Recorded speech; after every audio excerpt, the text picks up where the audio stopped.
All the homes are gone, and the rent's too high.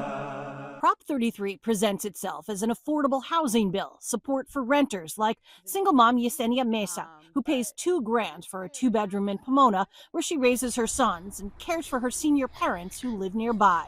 A few years ago, when Mesa got a massive rent hike, she pushed back. I got pulled into the housing movement in 2017 when I got a rent increase of $300. Mesa founded a Pomona housing advocacy group and successfully fought the hike, and says she's now fighting for all renters struggling with sky-high rents by backing the push to remove limits on rent control. Many cities in the state already limit how much a landlord can raise your rent, but it's restricted to single-family homes or apartments built before 1995. Prop 33 would change that, letting local communities impose rent control however they see fit. Susie Shannon is with the Yes on 33 campaign. And that could include excluding new construction. It could include, helping out seniors on a fixed income or veterans. So it's whatever kind of iteration that they'd like to see.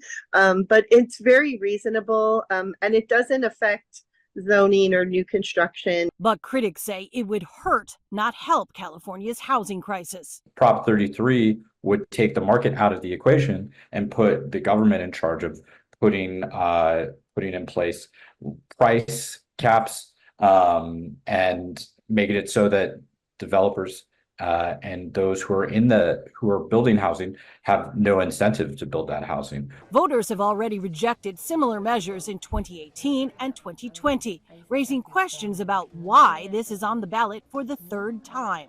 Some say the answer lies with this man, Michael Weinstein, the head of the AIDS Healthcare Foundation. He made his name as a groundbreaking advocate for patients at the height of the HIV/AIDS pandemic, since partnering with Magic Johnson and gaining friends and support in high places.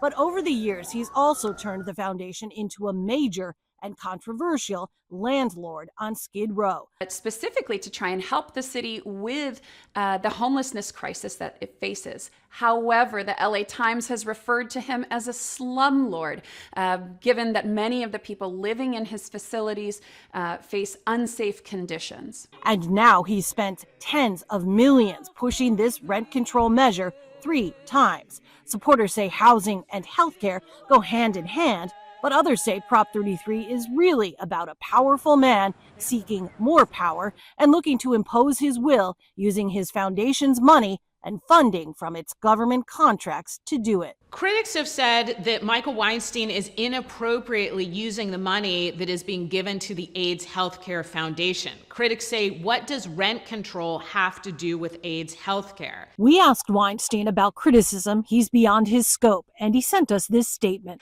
AHF began in 1987 as the AIDS Hospice Foundation, giving people a place to live out the final days of their lives. Today, housing is the #1 social determinant of health of our patients.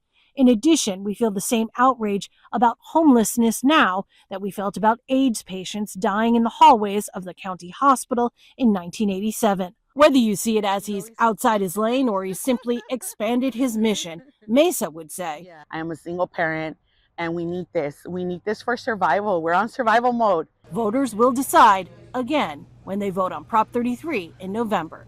Lori Perez, KCAL News.